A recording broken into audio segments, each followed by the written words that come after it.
ഭയങ്കര സൈലന്റും ഭയങ്കര സ്ക്രിപ്റ്റ് ഇപ്പോഴും പോക്കറ്റിലൊക്കെ വെച്ചിട്ട് നടക്കും. എന്നിട്ട് ഇപ്പോഴും ഇടയ്ക്കിടയ്ക്ക് എടുത്ത് നോക്കും, പഠിക്കും, കറക്റ്റായിട്ട് ചെയ്യും. നമ്മുടെ അടുത്ത് വന്ന് നമ്മൾ എല്ലാം അറിയാം. എനിക്ക് മമ്മൂക്കാനെ പോലെ എല്ലാം അറിയാം, എല്ലാം കാണും. ഷൂട്ട് തുടങ്ങുന്നതിന് ഒരു 4-5 ദിവസം 3 ദിവസം മുമ്പ് ഞാൻ സ്കൂട്ടറിൽ നിന്ന് വീണ് എന്റെ കൈയ്യ് കാലൊക്കെ ആയിട്ട് കുറച്ച് പ്രശ്നമായിരുന്നു. പരാജയം വരുമ്പോ നമ്മള് വിഷമമുണ്ട്. പക്ഷെ അത് വിഷമം വരാൻ കാരണം നമ്മളത്ര എഫേർട്ട് കിട്ടും എന്നൊക്കെ പക്ഷെ അതിൽ കാര്യമില്ല. എനിക്ക് തണ്ണീർമത്തൻ പേഴ്സണലി എൻജോയ് ചെയ്യാൻ പറ്റിയിട്ടില്ല. കാരണം ഞാൻ ഉണ്ടാവത്തില്ല.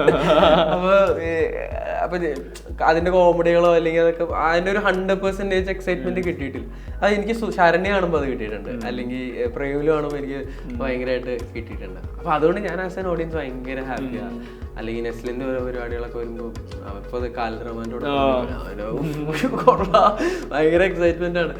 ഏറ്റവും കൂടുതൽ ഹാപ്പി ആയത് സംഗീതേട്ടന്റെ കാര്യത്തിലാണ്. ആക്ടിങ് കരിയർ ഞങ്ങള് തണ്ണീർമത്തൻ മുതലുള്ളവര് സംഗീതേട്ടൻ സ്പോട്ട് എഡിറ്റും അസോസിയേറ്റ് എഡിറ്ററുമാണ് തണ്ണീർമത്തന്റെ. അന്ന് ഇപ്പൊ എന്തെങ്കിലുമൊക്കെ നമുക്ക് പോയി ചോദിക്കാൻ പറ്റുന്ന ആളെ സംഗീതമാണ് നമുക്ക് പറഞ്ഞുതരും. അപ്പൊ സംഗീതയുടെ പെട്ടെന്ന് പ്രേമില് വന്ന് പറയാൻ ഭയങ്കര ഇപ്പൊ സ്റ്റേറ്റ് അവാർഡ് കിട്ടി. അതൊന്നും ഒട്ടും എക്സ്പെക്ട് ചെയ്യുന്നില്ല. ഗിരീഷ് ചേട്ടൻ നേരത്തെ പറഞ്ഞിട്ടുണ്ടായിരുന്നു പ്രേമില് തുടങ്ങിയ സമയത്ത് പ്ലാൻ നടക്കുന്ന സമയത്ത് ഇങ്ങനെ ഒരു പരിപാടിയായിട്ട് വിളിക്കാം. ഓക്കെ. പിന്നെ വിളിക്കുന്നത് പ്രൊഡക്ഷൻ ഹൗസ് ചെയ്യുന്ന വെച്ചാൽ അവരെ കൂളിങ് ചെയ്തേക്കുന്നത് ശ്യാമേട്ടനും ബോധേട്ടനും. അപ്പൊ അവരെ അറിയാം. അപ്പൊ അവരെ വിളിച്ചു, ഞാൻ പോയി.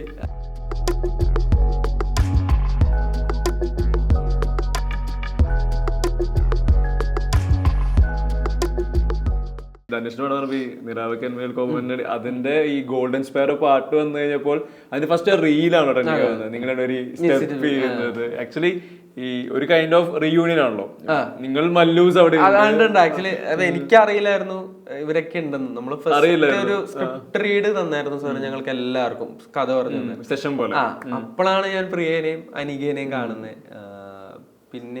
പിന്നെ അവിടെ നിന്ന് ആക്ച്വലി രണ്ട് പുതിയ ആർട്ടിസ്റ്റ് ഉണ്ട്. ഭവിഷ് സാറിന്റെ സിസ്റ്ററിന്റെ മോന. പിന്നെ വെങ്കി എന്ന് പറഞ്ഞ സാറിന്റെ ഒപ്പം അസോസിയേറ്റ് ആയിട്ട് വർക്ക് ചെയ്ത ഒരാളുണ്ട്. അവൻ ആക്ച്വലി മലയാളിയാ, പക്ഷെ തമിഴ്നാട്ടിൽ അവൻ കുറച്ചധികം കാലമായിട്ട് ചെന്നൈയില.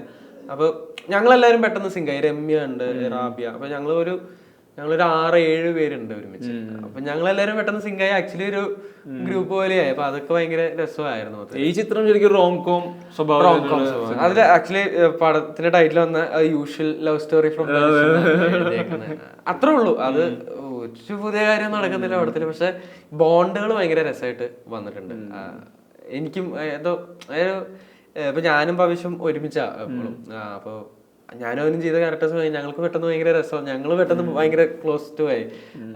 സ്ക്രിപ്റ്റിലുണ്ട് അത് ഭയങ്കര ആ ഇമോഷൻസ്. ചെറിയ ഇപ്പൊ പ്രേമിലൊക്കെ പോലെ തന്നെ ആ ജോണറിലാണ്. പ്രേമില് പോലെയല്ല, പക്ഷെ ആ ജോണറാ ഒരു റോം കോം ആ ഒരു പരിപാടി. ഇപ്പൊ പറഞ്ഞപ്പോഴേ ഇപ്പൊ ഭവിഷ്യമായിട്ട് കണക്ട് ആയ കാര്യം പറഞ്ഞല്ലോ.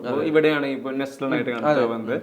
ഈ കണക്ഷൻ സ്ക്രിപ്റ്റിലുണ്ട്, നിങ്ങൾ ഇത് ബ്രേക്ക് ചെയ്തിട്ടുണ്ട്. ഇപ്പൊ മലയാളത്തിൽ നമ്മൾ രണ്ടുപേരും മലയാളികളാണ്, കമ്മ്യൂണിക്കേറ്റ് ചെയ്യാൻ എളുപ്പമുണ്ട്. ഒരു ഓഫ് ദ ക്യാമറ കമ്മ്യൂണിക്കേഷൻ എളുപ്പമുണ്ട്. അവിടെ ഇപ്പൊ ഒരു തമിഴ് മലയാളം ഒരു പോയിന്റ് ലാംഗ്വേജ് ബാരിയർ ഉണ്ട്. ഇതിന് ശരിക്കും ബ്രേക്ക് ചെയ്ത് അതെനിക്കറിയില്ല. നമ്മളൊരാളായിട്ട് കംഫർട്ടബിൾ ആയി കഴിഞ്ഞാൽ പിന്നെ എനിക്ക് തോന്നുന്നുള്ള ഭാഷയൊക്കെ ഒരു പ്രശ്നമാണോ. അത് എങ്ങനെയെങ്കിലും ഒക്കെ നമ്മൾ ഇംഗ്ലീഷ് മുറി, മലയാളം മുറി, തമിഴിലൊക്കെ അവർക്കും അത് മനസ്സിലാവും. കാരണം ചിലപ്പോ തമാശയൊക്കെ പറയുമ്പോ ചിലപ്പോ അത് ലാംഗ്വേജ് ഇതായിരിക്കും. ഇപ്പൊ മനസ്സിലാക്കി നമ്മൾ പറഞ്ഞു മനസ്സിലാക്കി അവരും അങ്ങനെ തന്നെയാണ്. തമിഴിലാണെങ്കിൽ അവര് പറഞ്ഞ് മനസ്സിലാക്കി അപ്പൊ നമുക്ക് കിട്ടും. പിന്നെ തമിഴിൽ നിന്നുള്ള മലയാളമൊക്കെ വന്നേക്കും. അതുകൊണ്ട് അങ്ങനെ വലിയ പ്രശ്നം തോന്നിയിട്ടില്ല.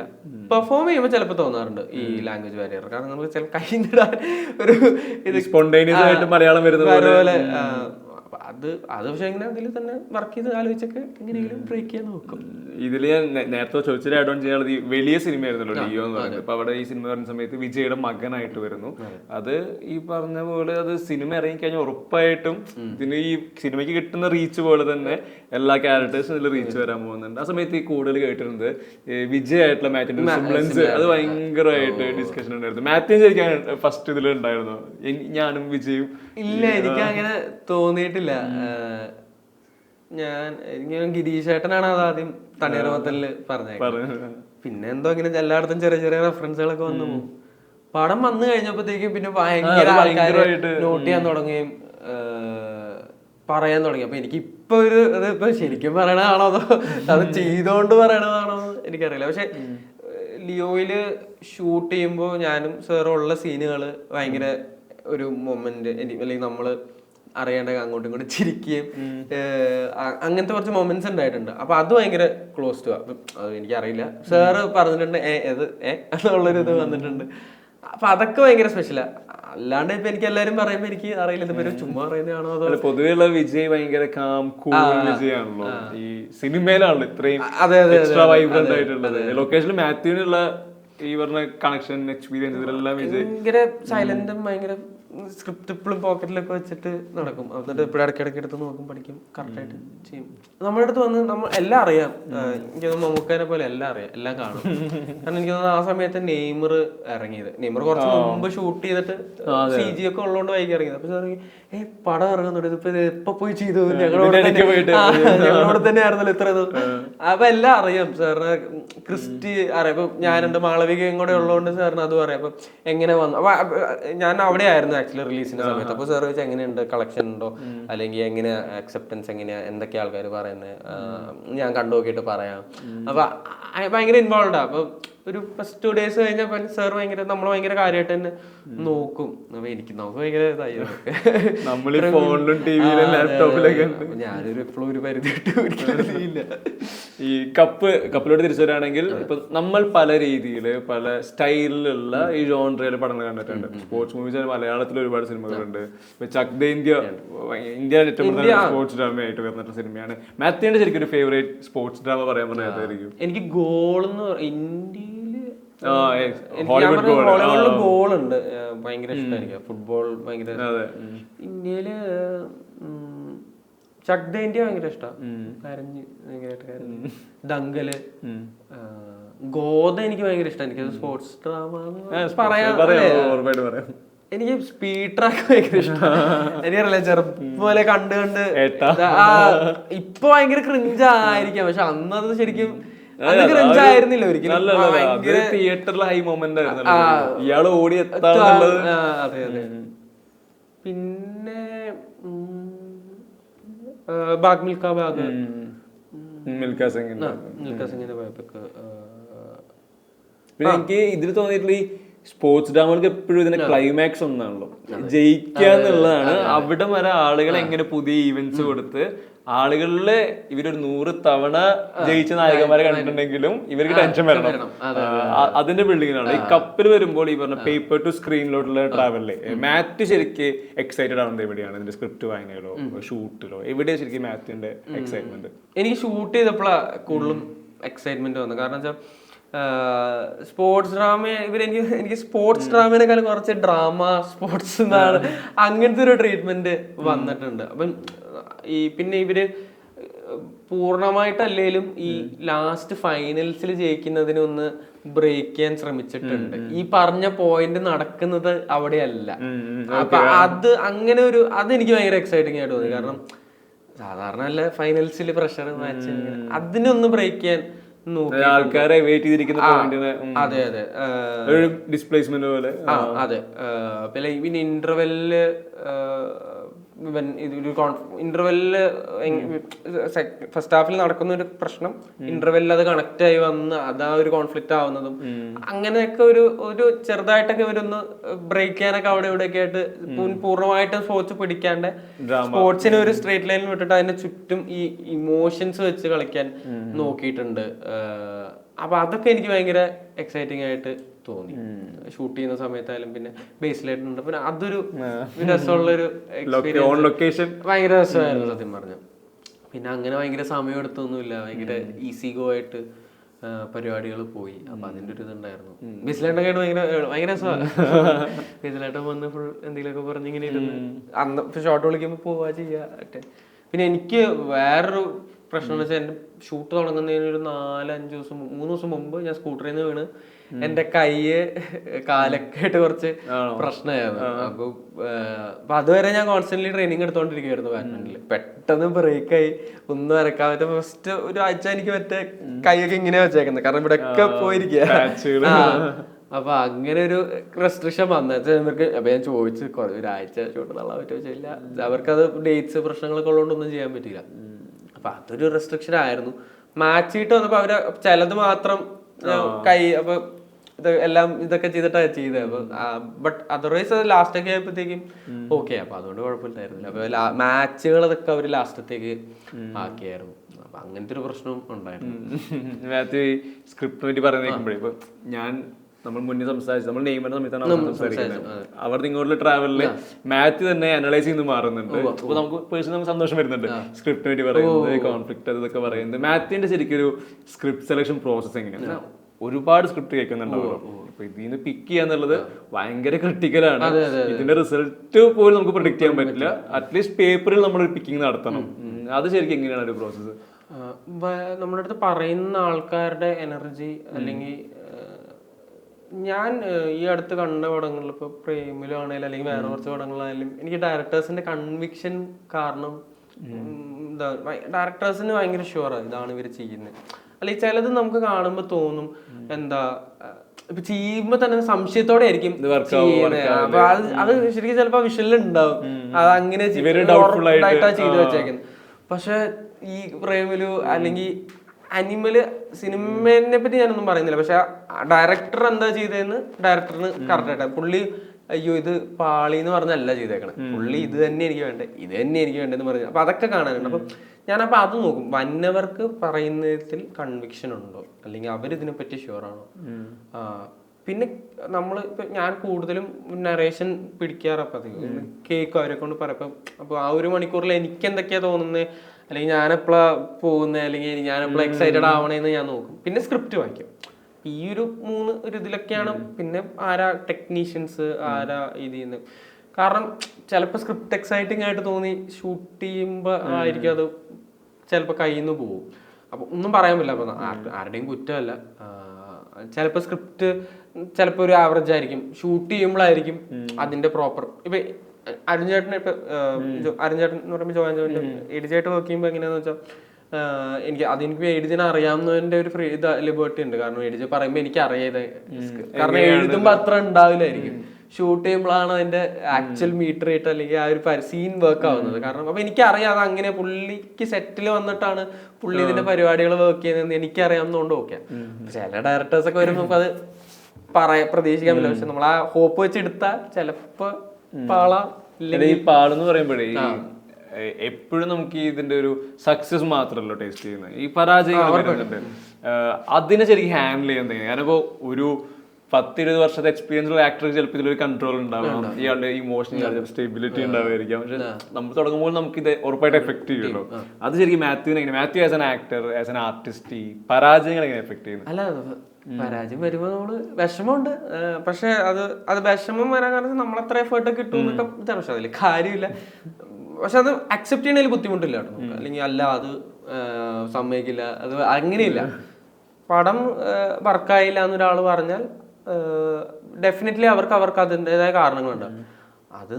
അത് മനസ്സിലാവും. അല്ലെങ്കിൽ നമ്മൾക്കത് എനിക്കത് മനസ്സിലാവാറുണ്ട്. ഞാൻ ഒരിക്കലും അത് നിങ്ങൾ പറയുന്നത് ശരിയല്ല, അത് അങ്ങനെ പറഞ്ഞാൽ പറ്റത്തില്ല എന്നും അങ്ങനെ എനിക്ക് ഇതുവരെ തോന്നിയിട്ടില്ല.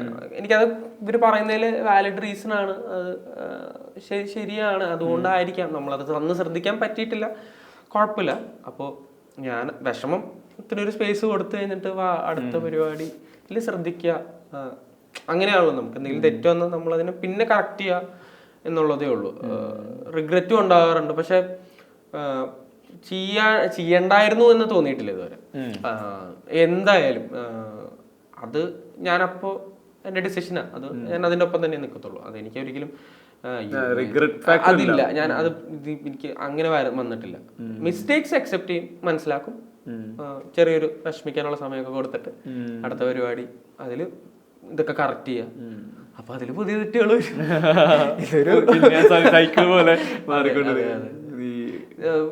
ഫെയിലിയേഴ്സ് ആണല്ലോ കൂടുതലും, അല്ലെങ്കിൽ മുന്നോട്ട് അതാ അതെ, അങ്ങനെ നമ്മള് അങ്ങനെ കാണുന്നുള്ളൂ. അപ്പം ഭയങ്കര ഒരു എന്താ വേണ്ട ഈ മടുത്തു എന്നൊക്കെ പറഞ്ഞ അങ്ങനെ പിടിക്കാറില്ല. പിന്നെ ചുറ്റിനും നല്ല ആൾക്കാരുണ്ട്, അവര് സമ്മതിക്കത്തില്ല. അവര് ഒരു 2 ദിവസമൊക്കെ തരും, അത് കഴിഞ്ഞാൽ പിന്നെ പോരെന്ന് പറയും. അപ്പൊ അതുകൊണ്ട് അത് ഭയങ്കര ഓക്കെയാണ്. ഈ ആർട്ട് ആൻഡ് ഫ്രണ്ട്ഷിപ്പ് ഭയങ്കര ലിങ്ക്ഡ് ആണല്ലോ. ഇപ്പോ മാത്യു ആവട്ടെ, നസ്ലിനാവട്ടെ, അനശ്വര ആവട്ടെ, മമ്മിത ആവട്ടെ, ഈ തുടങ്ങിയ പോയിന്റ് സംഗീതമായിട്ടുണ്ട്. അതെ, സംഗീത ഇപ്പൊ ആക്ടറും കൂടി ആയിട്ട് നിൽക്കുകയാണല്ലോ. ഈ തുടങ്ങിയ സമയത്തുനിന്ന് ഇപ്പോഴത്തേക്ക് നിങ്ങളുടെ എല്ലാവരും ഗ്രോത്ത് ഉണ്ട്. അതായത് ഒറ്റയ്ക്ക് ഒരു സിനിമയെ പുള്ള് ചെയ്യാൻ പറ്റുന്ന പോലെ നിങ്ങൾ ലീഡ് ചെയ്യുന്ന സിനിമകൾ വരുന്നു, എല്ലാവരും തന്നെ അതിന്റെ പാർട്ടായി വരുന്നു. ഈ ഓഡിയൻസിന്റെ പാർട്ടായി നിൽക്കുന്ന മാത്യു, ആക്ടറായ മാത്യു, ഒരു സിനിഫൈലായ മാത്യു, ഇതിനെങ്ങനെയാണ് ഇവരൊക്കെ ഓരോരുത്തരുടെ ഗ്രോത്ത്? ഞാൻ ഭയങ്കര ഹാപ്പിയാ. എനിക്ക് തണ്ണീർമത്തൻ പേഴ്സണലി എൻജോയ് ചെയ്യാൻ പറ്റിയിട്ടില്ല, കാരണം ഞാൻ ഉണ്ടാവത്തില്ല. അപ്പൊ അതിന്റെ കോമഡികളോ അല്ലെങ്കിൽ അതൊക്കെ അതിന്റെ ഒരു 100% എക്സൈറ്റ്മെന്റ് കിട്ടിയിട്ടില്ല. അത് എനിക്ക് ശരണ്യ കാണുമ്പോൾ അത് കിട്ടിയിട്ടുണ്ട്, അല്ലെങ്കിൽ പ്രേമില് കാണുമ്പോൾ എനിക്ക് ഭയങ്കരമായിട്ട് കിട്ടിയിട്ടുണ്ട്. അപ്പൊ അതുകൊണ്ട് ഞാൻ ആസ് ആൻ ഓഡിയൻസ് ഭയങ്കര ഹാപ്പിയാണ്. അല്ലെങ്കിൽ നെസ്ലിന്റെ ഓരോ പരിപാടികളൊക്കെ വരുമ്പോൾ ഇപ്പൊ കാലിദ് റഹ്മാന്റെ ഭയങ്കര എക്സൈറ്റ്മെന്റ് ആണ്. അൻഷരായാലും കുറെ എനിക്ക് നേരും ഓസ്ലറൊക്കെ കണ്ടിട്ട് ഭയങ്കരമായിട്ട് ഇഷ്ടപ്പെടും. ഓസ്ലർ കുറച്ചുള്ളൂ, പക്ഷെ ഭയങ്കര ഭയങ്കര രസമായിട്ട് ചെയ്ത് നേരില് പ്രൈവറ്റ് ആയിട്ട് അതെ, ഒരു ഗ്രേസ് ഭയങ്കര രസമായിട്ട്. മമിതയ്ക്ക് ആയാലും അതുണ്ട്. ഞാൻ മമിതയായിട്ട് അധികം വർക്ക് ചെയ്തിട്ടില്ല, ഞാൻ പ്രേമലുവിലാണ് ആദ്യം മീറ്റ് ചെയ്യുന്നത്. പക്ഷെ ഭയങ്കര രസമാണ്. പക്ഷെ ആസ് എ ഹ്യൂമൻ ബീങ്സ് ഇവര് ഭയങ്കര പാവങ്ങൾ, അങ്ങനെ ഒരു കുഴപ്പമില്ലാത്ത ആൾക്കാരാണ്. അത് ഏറ്റവും കൂടുതൽ ഹാപ്പി ആയത് സംഗീതേട്ടന്റെ കാര്യത്തിലാണ്. ആക്ടിങ് കരിയർ ഞങ്ങള് തണ്ണീർമത്തൻ മുതലുള്ളവര്, സംഗീതേട്ടൻ സ്പോട്ട് എഡിറ്റും അസോസിയേറ്റ് എഡിറ്ററുമാണ് തണ്ണീർമത്തന്റെ. അപ്പൊ അന്ന് ഇപ്പൊ എന്തെങ്കിലുമൊക്കെ നമുക്ക് പോയി ചോദിക്കാൻ പറ്റുന്ന ആളെ സംഗീതേട്ടൻ നമുക്ക് പറഞ്ഞുതരും. അപ്പൊ എന്റെ റൂമിന് തൊട്ടടുത്തായിരുന്നു സംഗീതേട്ടൻ റൂം. അപ്പൊ സംഗീതേട്ടനെ എഡിറ്റ് ചെയ്യുമ്പോ ഞാൻ ചുമ്മാ പോയിരിക്കും. അപ്പൊ സംഗീതേട്ടൻ പറയുന്നത് ഇങ്ങനെ ഉണ്ട്, അങ്ങനെ. അപ്പൊ അങ്ങനെ അന്ന് പോലെ പറഞ്ഞൊരാളെ സത്യം പറഞ്ഞ സംഗീതേട്ടൻ. അപ്പൊ സംഗീതയുടെ പെട്ടെന്ന് പ്രേമില് വന്നു പറഞ്ഞാന്ന് പറയാൻ ഭയങ്കര ഇപ്പൊ സ്റ്റേറ്റ് അവാർഡ് കിട്ടി, അതൊന്നും നമ്മൾ ഒട്ടും എക്സ്പെക്ട് ചെയ്യുന്നില്ല. അപ്പൊ അതൊക്കെ ഭയങ്കര ഹാപ്പിയുള്ള പരിപാടി. സംഗീതം ഉണ്ട് റൊമാൻസിൽ. അപ്പൊ ഭയങ്കര രസമാണ്. അപ്പൊ ഞങ്ങൾക്ക് അങ്ങനെ ഞങ്ങൾ ആദ്യമായിട്ട് ആക്ച്വലി ഇത്രയും സീനുകളൊക്കെ ചെയ്യും. പക്ഷെ എനിക്ക് അങ്ങനെ തോന്നുന്നില്ല, കാരണം എപ്പോഴും എന്തുണ്ടെങ്കിലും വിളിക്കുന്ന ഒരാളാണ് സംഗീതേട്ടൻ. അപ്പൊ സംഗീതേട്ടനുണ്ട്, ചമ്മനുണ്ട്, ഞങ്ങൾ കുറച്ച് അത് വെച്ചാൽ പെട്ടെന്നും അല്ല, തണ്ണീർമത്തം മുതലേ ഉള്ള പരിപാടികളാണ്. അപ്പൊ അത് ഭയങ്കര ഹാപ്പിനെസ് ഉള്ള പരിപാടി. ഈ പ്രേമില് പറയുമ്പോ പ്രേമിലുള്ള മാത്യുവിന്റെ ഒരു ഗസ്റ്റ് റോൾ എന്ന് പറയുന്ന ടൈപ്പ് ഒരു ക്യാമിയോ അവിടെ ഒരു പ്രസൻസ് ഉണ്ടല്ലോ.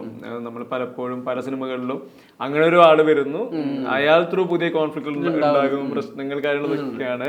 മാത്യുവിനെ ഫസ്റ്റ് ഈ ക്യാരക്ടറിനെ പറ്റി കിട്ടുന്ന ബ്രീഫ് എനിക്ക് ഒന്നും കിട്ടിയിട്ടില്ല. വന്നഭിനയിച്ചു.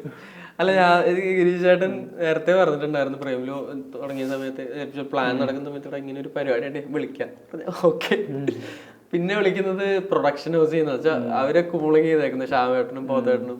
അപ്പൊ അവരെ അറിയാം. അപ്പൊ അവരെ വിളിച്ചു, ഞാൻ പോയി. അവിടെ എത്തിയപ്പോഴാണ് ഗിരീഷ് ചേട്ടൻ പറയുന്നെങ്കിൽ അവിടെ എത്തിച്ചാണ് ഇവര് ഷൂട്ട് തുടങ്ങി. ഒരു ദിവസം ലുക്ക് എന്ത് പിടിക്കണം, അപ്പൊ എനിക്ക് വേറെ പടത്തിന്റെ കണ്ടിന്യൂറ്റി ഉണ്ട്. അപ്പൊ എങ്ങനെ അപ്പൊ ഒരു കണ്ണാടി കൊടുക്കാന്നൊക്കെ ഒരു പ്ലാൻ വന്നു. അപ്പൊ അപ്പോഴാണ് ഇങ്ങനത്തെ ഒരു പരിപാടിയാണ്, ബാക്കി അവിടെ വെച്ചിട്ട് നോക്കാം. അവിടെ വന്ന് നോക്കി അങ്ങനത്തെ ഒരു പരിപാടി. അപ്പൊ അങ്ങനെ പ്രത്യേകിച്ചൊരു അതും ഇതുപോലെ എന്റെ ഗിരീഷ് ചേട്ടന് മനസ്സിലായ ഗിരീഷ് ചേട്ടന്റെ ഇതും എനിക്ക് അതിൽ നിന്ന് മനസ്സിലായ സാധനങ്ങളുമാണ് തോമസ്. പക്ഷെ ഭയങ്കര ഇതായി, ഞാൻ പടം ഇറങ്ങി കഴിഞ്ഞിട്ട് തന്നെ കുറെ റീലുകളും പരിപാടികളും തോമസ് ലൈക്ക് ഗൈസിന് നമ്മൾ മറ്റേ ടെക്കി ഗൈ സംസാരിക്കുന്നില്ല,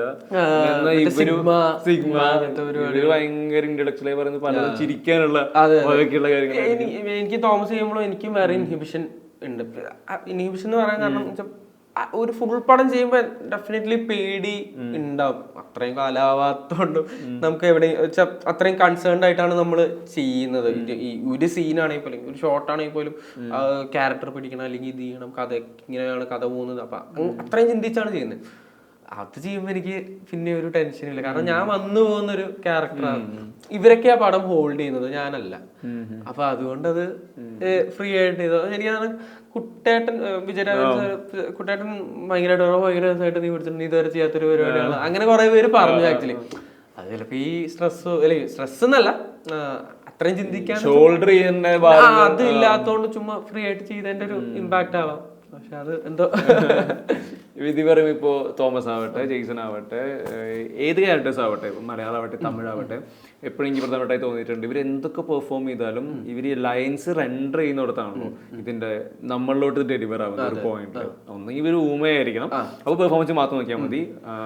അൺലെസ് ഇവർ സംസാരിക്കുന്ന ക്യാരക്ടേഴ്സ് ആകുമ്പോൾ ഇവർ റെൻഡർ ചെയ്യുന്നത് ഭയങ്കര പ്രധാനപ്പെട്ടതാണ്. തമിഴാകുമ്പോൾ മറ്റൊരു ഭാഷ, മലയാളം ഈ ഒരു ഭാഷ, ഇതിലെ ക്യാരക്ടേഴ്സിന്റെ ഈ പറഞ്ഞ അവരെ വളർന്ന സാഹചര്യങ്ങൾ, പഠനം, ഇതൊക്കെ മാനദണ്ഡമാണ്. ഒരു ക്യാരക്ടർ റെൻഡർ ചെയ്യുന്നത്, ഡയലോഗ്സ്, അത് എങ്ങനെയാണ് ശരിക്കും മാത്യുവിന്റെ ഒരു പ്രോസസ്? ബൈ കാട്ടിങ് ആണോ, അത് എങ്ങനെയാണ് അതിന്റെ ഒരു രീതി? എനിക്ക് ഡയലോഗ്സ് ഇതുവരെ പ്രശ്നമായിട്ട് തോന്നാറ്, അറ്റ്ലീസ്റ്റ് പഠിക്കുന്ന കാര്യത്തിൽ അല്ലെങ്കിൽ മെമ്മറൈസ് ചെയ്യുന്ന കാര്യത്തിൽ എനിക്ക് ഇതുവരെ പ്രശ്നമായിട്ട് തോന്നിയിട്ടില്ല. എനിക്കൊന്ന് വായിച്ചാൽ മതി ഒരു 2-3 വട്ടം. മലയാളത്തില്. തമിഴില് തമിഴിൽ ഞാൻ ബൈ ഹാർട്ട് ചെയ്യുന്നത് ആക്ച്വലി ഭയങ്കര കുറവാണ്. ഞാൻ എന്തെങ്കിലും ഒരു ഫ്ലോ കണ്ടുപിടിക്കുക എന്നുള്ളതാണ് എപ്പോഴും ചെയ്യാറ്. ടെക്സ്റ്റായിട്ട് ഫെമിലിയറൈസ് ആവുക, 3-4 വട്ടമൊക്കെ വെച്ച് ഞാൻ കാണാപ്പാടം പഠിക്കുന്നില്ല. കാരണം ചിലപ്പോൾ എനിക്കറിയില്ല, ഞാനതൊന്നും ശ്രമിച്ചിട്ടില്ല. കാണാപ്പാടം പഠിച്ചാൽ ചിലപ്പോൾ അത് അതേപോലെ തന്നെ പറയുന്നു എന്നുള്ളൊരു പേടി എനിക്കുണ്ട്, അതുകൊണ്ട് ഞാൻ ചെയ്യാറില്ല. അപ്പോൾ 2 സ്ഥലത്ത് ഞാൻ തമിഴിൽ കുറച്ചും കൂടെ എഫേർട്ട് ഇടണം അതൊന്ന് മനസ്സിലാക്കി തലേ കയറ്റാൻ. ഇവിടെ എനിക്കത് 3-4 വട്ടം വായിച്ചാൽ മതി. പിന്നെ ഞാൻ വേറൊരു കാര്യം വിശ്വസിക്കുന്നതെന്ന് വെച്ചാൽ ടെക്സ്റ്റിനുപരി ഇതിന്റെ ഗ്യാപ്പുകൾക്ക് ഭയങ്കര അതിന് ഭയങ്കര ഇതുണ്ടെന്ന് എനിക്ക് തോന്നാറുണ്ട്. കാരണം നമ്മൾ ഒരു ഡയലോഗ് പറഞ്ഞ് ഇമ്പാക്ട് ഉണ്ടാക്കുന്നതിനേക്കാളും കൂടുതൽ ചിലപ്പോൾ നമുക്കത് ഞാൻ ചിലപ്പോൾ അങ്ങനെ ചിന്തിക്കാറുണ്ട്, എനിക്ക് ഈ ഡയലോഗ് പറയാണ്ട് ഇതെനിക്ക് പെർഫോം ചെയ്യാൻ പറ്റും. ഞാനൊരു ഇന്റർവ്യൂല് നെടുമുടി വേണുചേട്ടന്റെ ഒരു ഇന്റർവ്യൂല് കണ്ടിട്ടുണ്ട്, ഇന്ത്യനില് ഏതോ ഡയലോഗ് നിങ്ങൾക്ക് ഇങ്ങനത്തെ വിദ്യകൾ അറിയാം അതുകൊണ്ട് ഞാൻ ചെയ്യില്ല എന്ന് പറയുമ്പോ നെടുമുടി ചേട്ടൻ ശങ്കർ സാറിന്റെ അടുത്ത് പറയുന്നത് ഞാൻ ഡയലോഗിലാണ്. അപ്പൊ സാറ് ചോദിക്കുന്നത് അതെങ്ങനെ, പിന്നെ അപ്പൊ ഞാൻ ആക്ഷനില് അത് ഭയങ്കര രസം. ഡയലോഗ് പറഞ്ഞാലും ചിലപ്പോ അത് ആരും ശ്രദ്ധിക്കാണ്ട് ആ ഇമ്പാക്ട് ചിലപ്പോ ഉണ്ടാവില്ലായിരുന്നു.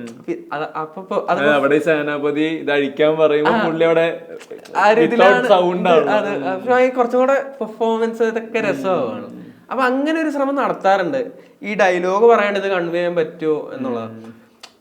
പക്ഷെ എന്നാൽ ഡയലോഗിന് ഇമ്പോർട്ടൻസ് ഇല്ല എന്നല്ല, അത് സ്ട്രെസ് കൊടുക്കേണ്ട രീതികൾ. കാരണം ഇതേപോലെ തന്നെ ഷമ്മിച്ചേട്ടൻ്റെ ഒരു ഇന്റർവ്യൂ ഉണ്ട്. ഷമ്മിച്ചേട്ടൻ ഒരു സർട്ടൺ ഡയലോഗിൽ ഓരോ വേർഡുകൾക്കും സ്ട്രെസ് കൊടുക്കുമ്പോൾ ഓരോ വട്ടം അതിന്റെ മീനിങ് മാറിക്കൊണ്ടിരിക്കും. അപ്പൊ അതുപോലെയും നമ്മൾ ശ്രമിക്കാറുണ്ട് ഇതിന്. അപ്പൊ പിന്നെ ഒരു കോണ്ടെക്സ്റ്റ് ഉണ്ട്, അപ്പൊ നമുക്കറിയാം എന്താ അവിടെ സ്ട്രെസ് വരണ്ടേന്നൊക്കെ ഉള്ളത് നമുക്കറിയാം. എന്നാലും നമ്മൾ ശ്രമിക്കും, എന്നിട്ട് അതിനനുസരിച്ച് ഡെലിവറി ചെയ്യും. അപ്പൊ ആ ഒരു ഇതാണ് ഈക്വലി ഇമ്പോർട്ടൻസ് ഉണ്ടെന്ന് തോന്നുന്നു എനിക്ക് ഡയലോഗിനും, അതോ ഡയലോഗ് ഇല്ലാണ്ട് അല്ലെങ്കിൽ അതിന്റെ ബിറ്റ്വീൻ സ്പേസുകൾക്കും. പിന്നെ വോയിസിന് ഭയങ്കര വോയിസ് ആണ് 60%. കാരണം നമ്മള് എല്ലാം ചെയ്തുകൊണ്ട് പിന്നെ ഡബ് ചെയ്യുമ്പോൾ നമുക്ക് പിന്നെ ഒന്നും കൂടെ ഒരു ചാൻസ് കിട്ടും ആക്ച്വലി, കുറച്ചും കൂടെ ബെറ്റർ ഒക്കെ ആക്കാൻ, ഫില്ല് ചെയ്യാനോ അല്ലെങ്കിൽ എല്ലാം കിട്ടും. നമുക്ക് കുറയ്ക്കാൻ പറ്റും, വേണമെങ്കിൽ കൂട്ടാം, എന്താണ് ചെയ്യാൻ. ഈ ഇപ്പൊ നമ്മളിപ്പോ ഈ പറഞ്ഞ പോലെ ഇതൊക്കെ ചെയ്യുന്നു, സിനിമ വൺസ് റിലീസ് ആയതിന്റെ റെസ്പോൺസ് ഭയങ്കര പ്രധാനപ്പെട്ടതാണ്. അതായത് ഈ ആദ്യ ഷോ കഴിയാന്ന് അതിൽ പറഞ്ഞ ഹാർട്ട് ബീറ്റ് ഇതെല്ലാം മെഷർ മാറുന്ന, ആളുകൾ ടെൻസ്ഡ് ആയിരിക്കുന്നത്, ക്രിയേറ്റേഴ്സ്, ആർട്ടിസ്റ്റുകൾ എല്ലാവരും. കപ്പ് കൂടെ വരുന്ന സാഹചര്യത്തിൽ ചോദിക്കുക, ഇതിപ്പോ ലിയോന്റെ ചിലപ്പോ അത്രയും ടെൻഷൻ ഉണ്ടായിരുന്നു വരത്തില്ല. അത് നമുക്ക് അറിയാലോ. മറ്റു സിനിമകളുടെ കാര്യത്തിൽ ഇപ്പൊ ഈ പറയുന്ന ഓഡിയൻസ് റെസ്പോൺസ് എന്നുള്ളത്, ഈ തിയേറ്റർ വിട്ട് ഇറങ്ങുന്ന ഫസ്റ്റ് കാഴ്ചക്കാർ മുതലുള്ള ആളുകളുടെ റെസ്പോൺസ്, അത് ശരിക്കും മാത്യുവിന്റെ സിനിമ ഇറങ്ങുമ്പോൾ ഭയങ്കരമായിട്ട് ഇങ്ങനെ നോക്കിയിരുന്ന് ഫസ്റ്റ് റെസ്പോൺസ് എന്നുള്ളത് ഭയങ്കര പ്രധാനപ്പെട്ടതായി നോക്കിയിരിക്കുന്ന ഉറപ്പായിട്ടും ഞാൻ എല്ലാ റിവ്യൂവും കാണും. അതിപ്പോ ഞാൻ പറഞ്ഞ 2 പേര് കണ്ട റിവ്യൂ ആയിരിക്കും ചിലപ്പോ ആ ഇടുന്ന ചാനലിൽ 2 റിവ്യൂ ഒക്കെ ഉണ്ടാകത്തുള്ളൂ, എന്നാൽ പോലും അത് കാണും. നമ്മളെ ടാഗ് ചെയ്ത് വരുന്ന എല്ലാ പോസ്റ്റുകളും അല്ലെങ്കിൽ ആ പടത്തിനെ പറ്റി റിലേറ്റഡ് ആയിട്ട് എല്ലാം വായിക്കും, പോസിറ്റീവും നെഗറ്റീവും ഒക്കെ വായിക്കും. നമ്മളെന്നിട്ട് എനിക്ക് എന്താ എനിക്കറിയില്ല, പോസിറ്റീവുകള് ഒരു ഇത് കഴിഞ്ഞാൽ ഞാനത് കുറച്ച് നെഗറ്റീവ് അതുകൊണ്ടല്ല, ബെറ്റർ ആവാനുള്ള സാധ്യതയായിരിക്കും ഉള്ളത്. അപ്പൊ അത് മനസ്സിലാക്കി നെക്സ്റ്റ് പോവാന്നുള്ളത്. പക്ഷെ ഭയങ്കര ക്യൂരിയസ് ആണ് നമ്മള്. ഫസ്റ്റ് ഷോ കഴിഞ്ഞിട്ട് കാര്യമില്ലാന്ന് തോന്നുന്നു സത്യം പറഞ്ഞു. എനിക്ക് തോന്നുന്നു ഒരു സെക്കൻഡ് ഷോ ഒരു വൈകുന്നേരം ഒക്കെ ആകുമ്പോൾ അതിന്റെ ആക്ച്വൽ വെർഡിക്റ്റ് കിട്ടത്തുള്ളൂ. പിന്നെ നമ്മൾ കാണുന്ന ഷോയ്ക്ക് കാര്യമില്ല, കാരണം നമ്മളെല്ലാവരും അറിയുന്നവര്. അപ്പൊ നമ്മള് ഭയങ്കര ഹാപ്പി ആയിട്ടായിരിക്കും കാണുന്നത്. അത് വിചാരിച്ച് പടം വർക്കായെന്ന് പറഞ്ഞ് പുറത്തേക്ക് എനിക്ക് ഞാൻ ചോദിക്കാൻ അതാണ്. ഇപ്പൊ ഈ നമ്മളുടെ ഫസ്റ്റ് ഷോ പറയുമ്പോൾ ഇപ്പൊ ഈ പറഞ്ഞ സെലിബ്രിറ്റി പ്രീമിയം എന്നൊക്കെ പറയുന്ന പോലെ നമുക്കറിയുന്നവര് ഇവരാണ് തിയേറ്ററിൽ പടം കാണുന്നത്. നിങ്ങളും ചിലപ്പോൾ ഇപ്പൊ ഡബിന് ശേഷം പിന്നെ പടം കണ്ടിട്ടുണ്ടാവില്ല, തിയേറ്ററിലും കാണുന്നത്.